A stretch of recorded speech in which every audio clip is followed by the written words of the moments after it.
Assalamu alaikum wa rahmatullahi wa barakatuh. Welcome back to Access Arabic. Today we continue with our Tajweed workshop series. Alhamdulillah, now we've covered all the basic rules of Tajweed, the ghunna and the ikhfa, the mudud and things like this. And now we move on to Sifatul Huruf. Sifatul Huruf is an element of Tajweed which unfortunately, at least in the West, is very neglected. Many people study the rules of Tajweed but they never study the Sifatul Huruf, and this leads to a deficiency in their recitation because, as we know, the Quran is the word of Allah Kareem Azza wa Jal, and we need to recite it as it was revealed.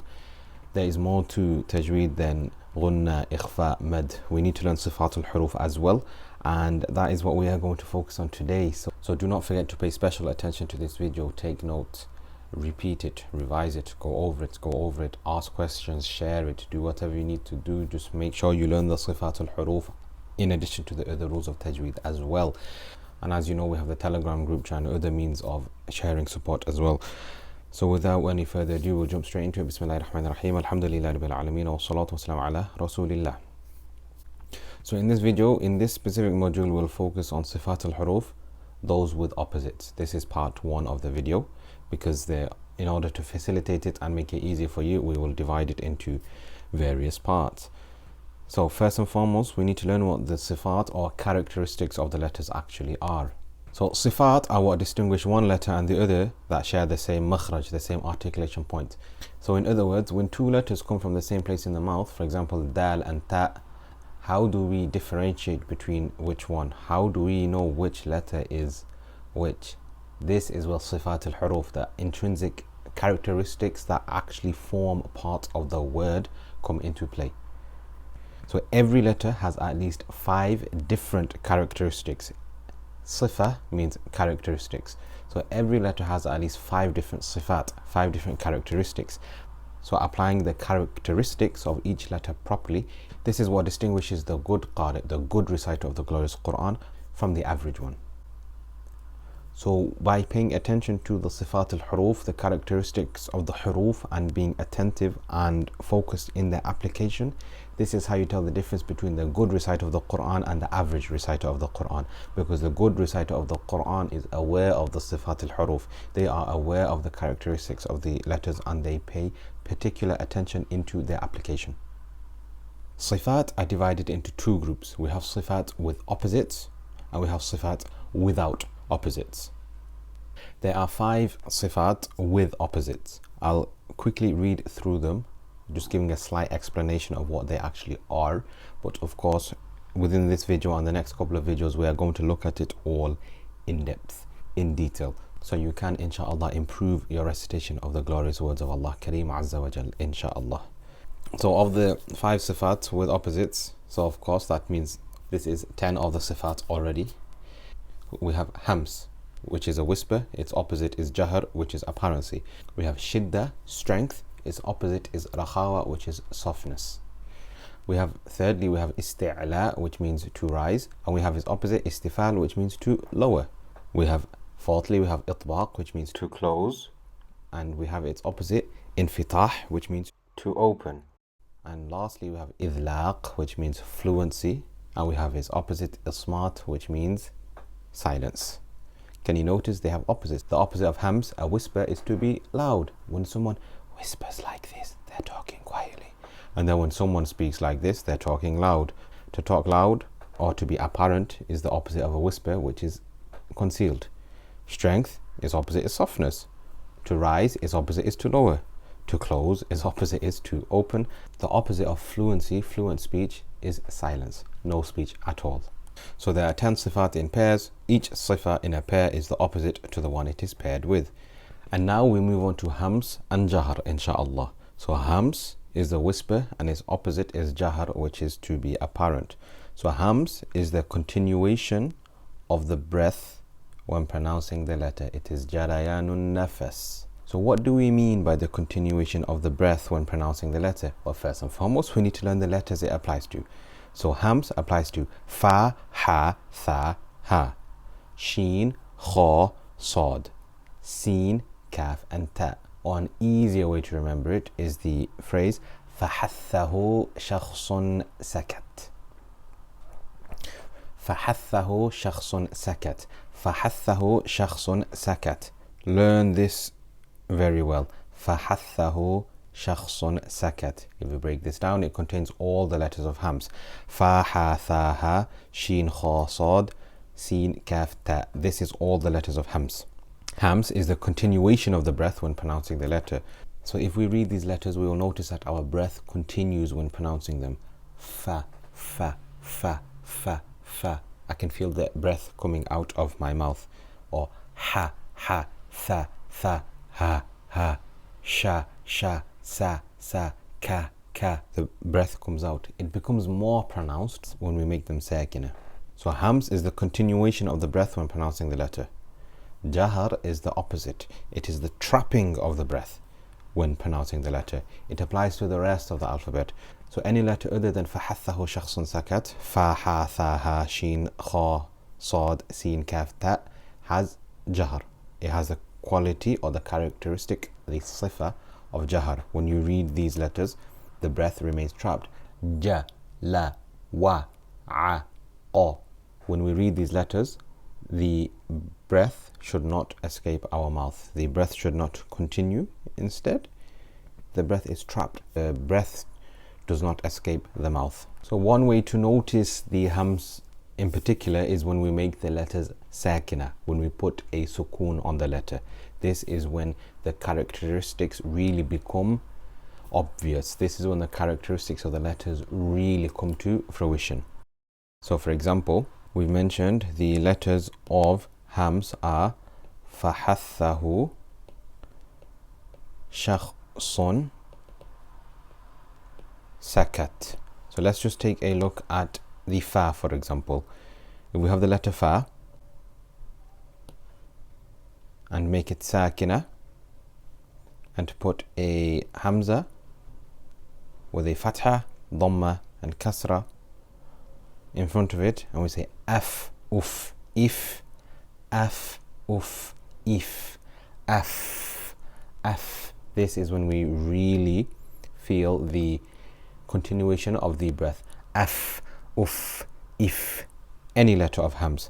Ah, ih, ath, uth, if,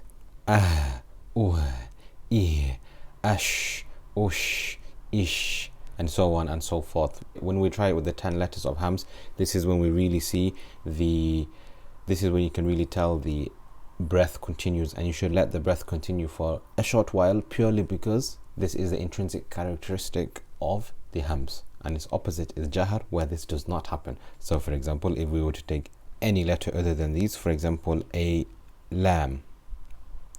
Now if we take a lam and we put a hamza before, and we make it sakin, of course, we make the lam sakina and we put all the harakat before it. So al ul il, you'll notice the breath does not continue on the lam. Al ul il, we don't say al and let the breath continue. It's al ul il. The breath does not continue on the lam, but the sound does. And that brings us to the next sifat, which is shiddah and rakhawah. So shiddah means strength. It is the trapping of the sound when pronouncing the letter. So hams and jahr are to do with the continuation, the flowing, or the trapping of the breath when pronouncing the letter, whereas shiddah and the rakhawa are in relation to the sound, the continuation or the trapping of the sound when pronouncing the letter. So shiddah is the trapping of the sound when pronouncing the letter. It applies to these 1, 2, 3, 4, 5, 6, 7, 8 letters. Make sure you learn these letters. It applies to hamza, jim, dal, qaf, ta, ba, kaf and ta. Or the easier way to remember them is the phrase ajid qit bakat. Ajidu qit bakat. Ajidu qit bakat.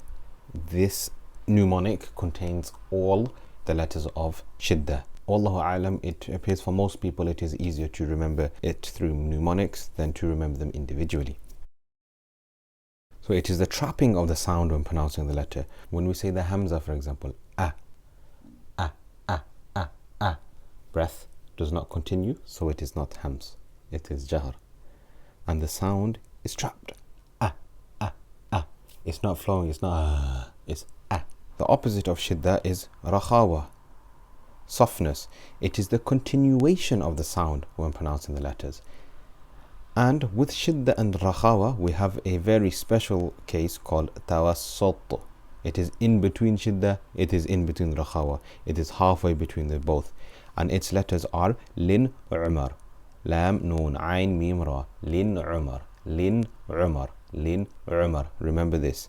So now to explain further. Shidda is the trapping of the sound when pronouncing the letter.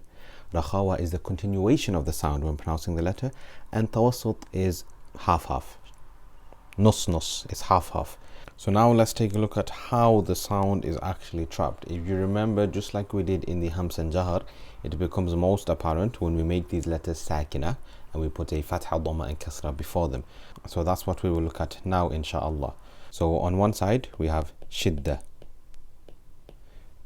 Its letters are ajid, qit, bakat. And then we have tawassut, which is in the middle. Its letters are lin, umar. And then we have rakhawa, which is everything else. So shidda is the trapping of the sound when pronouncing a letter. Rakhawa is the continuation of the sound when pronouncing the letter. And tawassut is the midpoint. It's half-half. And I've mentioned the best way to actually practice this is by taking a letter and making it sakina and putting all the three harakats before it. So from shidda we will take a look at the hamza, inshallah. So if we take a hamza and we make it sakina, and now we will put another hamza or any letter is good to practice it with all letters. We'll put a fatha, dhamma and kasra before it. So now we will read it with the fatha, a, kasra, I, dhamma, u, a, I, u. Can you notice the sound is trapped? It's not continuing. Now we put a hamza before it. Try it with the ba, ta, tha, jim, all letters. Ba, bi, bu, la, li, lu, a, y, ru. Let's take another shidda letter. Ad, ud, id, fad, fud, fid, lad, lud, lid. Notice the sound is trapped. The sound does not flow. It's not lad. It's not. It's not possible. And this is why qaf, ta, ba, jim, dal have the characteristics of qalqala. It's because the sound of the letter is so trapped, it must bounce back. For example, aqo. We can't say aq. Now if we need to make the sound, the only way to do it is by bouncing it. Aq, uq, or aq. The sound is just completely trapped. Aq. We need to bounce it to make it clear. Aq. And this is why the qutb jaddin letters have qalqala, because they are extreme shiddah. Whereas if we take a look at one of the tawassut letters, so now we'll do the same thing. We'll take a look at a ayn. We'll make it sakina. And we'll put a hamza before it with fatha, dhamma and kasra. A, or, yeah. The sound still continues a little bit. It continues partially. Now we take a look at a rakhawa letter, which is anything other than ajid, qit, bakat and lin umar. For example, a ha. And we do the same thing. We'll make it sakina. We'll put a hamza before it with fatha, dhamma and kasra. Ih. Can you notice the sound is still continuing? So now we compare the three. We have shidda, a, o, I. The sound is completely trapped. If we look at it with the qalqala letter, aqo, it's even more apparent that the sound is trapped. Whereas with the rakhawa letter, ih, af, uf, if, ash, ush, ish. as, us, is. The sound flows. The sound continues to flow. And with the lin umar letters, the tawassut letters, it's half-half. A, or, I, al, an, a, ar. It continues to flow for a bit, but not as long as the rakhawa letters. It is half-half. So it is not a, because that's very uncomfortable. It's unnatural to pronounce that. It's not al. It is unnatural. I have to put effort to actually hold it and continue it. But with ah, af, as, there's no natural trapping of the sound. The sound just continues. And this is why we learn hams and jahr, shidda and rakhawa together, because they complement each other. With some, the breath will still continue and the sound. For example, kaf. For example, we take a look at kaf, ak. It is shidda, it is hams, because the breath continues, ak, ak, but the sound does not. It is shidda, it's not ak. Notice the breath is continuing, but the sound does not. Practice yourself and try it. Whereas if we take a look at, for example, is rakhawa and hams. The sound continues and the breath. Ah, ih. And now if we were to take a look at ba, for example, ba is shidda, so the sound does not continue, and it is also jahr, so the breath does not continue either. Ab, ab, ab, and this is why it's qalqala, because qaf, ta, ba, jim and dal are shidda and jahr, and because of this we have qalqala. So now you may be wondering, what is the faida, what is the benefit of this? Well, we know that the timing or the length of all voweled letters are equal. One haraka remains one haraka.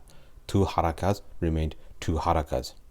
Six harakas remain six harakas in terms of mudud, in terms of stretching.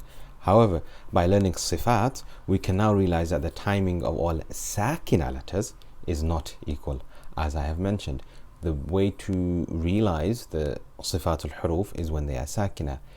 A is a lot quicker to pronounce than ah. In ah, the sound of the letter and the breath continues. So we can realize the timing of all sakina letters is not the same, but the timing of all mutaharrik letters, all letters with a haraka on them, are the same. One haraka remains one haraka. Two harakas, three harakas, 4, 5, 6 harakat, they remain 6 harakat. They are fixed measurements. But when a letter is sakina, it is not the same. By learning sifat, we can realize that the timing of all sakina letters is not equal. The difference in timing of sakina letters depends on whether it belongs to the shidda, rakhawa, or tawassut group. And this is very important. You can hear it yourself, inshallah. A, ah, aj, ar, af, at, You can hear yourself inshallah, you can hear that the timings are not equal. So all mutaharrik letters, all letters that are vowelized with fatha, dhamma or kasra have the timing or the length of them is the same. One fatha, it will either be one haraka, two harakas, 4, 5 or 6 depending on the med, right? But with sukoon letters, with letters that are sakina, they are not the same. So it should now be clear that the shidda group, ajid, qit, bakat, hamza, jim, dal, qaf, ta, ba, kaf, ta, has the shortest timing when sakina, as the sound is completely trapped. However, the tawassut group, lin, umar, lam, noon, ain, mim, ra, is slightly longer, whereas the rakhawa group are the longest as the sound continues. All shidda letters have the same timing as each other, as do all tawassut letters have the same timing as each other. And likewise, all rakhawa letters have the same timing as each other. So aqo and ato will have the same timing as each other, as they're both shidda, as will and as they're both rakhawa, and el and as they're both tawassut. So all voweled letters have the same timing as each other. But sakina letters vary based on what group they belong to, whether they're shidda, tawassut, or rakhawa. And this is why I mentioned characteristics of the letters. Sifatul huruf is so important, and I hope inshallah you're beginning to pick up why they are so important. All shidda letters are held for the same period of time. All tawassut letters are held for the same period of time, and all rakhawa letters are held for the same period of time. So hopefully now you can see how applying sifat correctly elevates your recitation of the words of Allah Kareem Azza wa Jal. And with that, we come to the end of this video. Inshallah you've taken benefit from it. Please don't forget to like, comment, subscribe, and to share this video so we can all share in the rewards. As usual, if you have any questions or queries, feel free to ask, and don't forget to join our Telegram group where you can practice what you've learned, inshallah. But that's it from me. Take care, and I will see you in the next video, inshallah. Ma'as salama.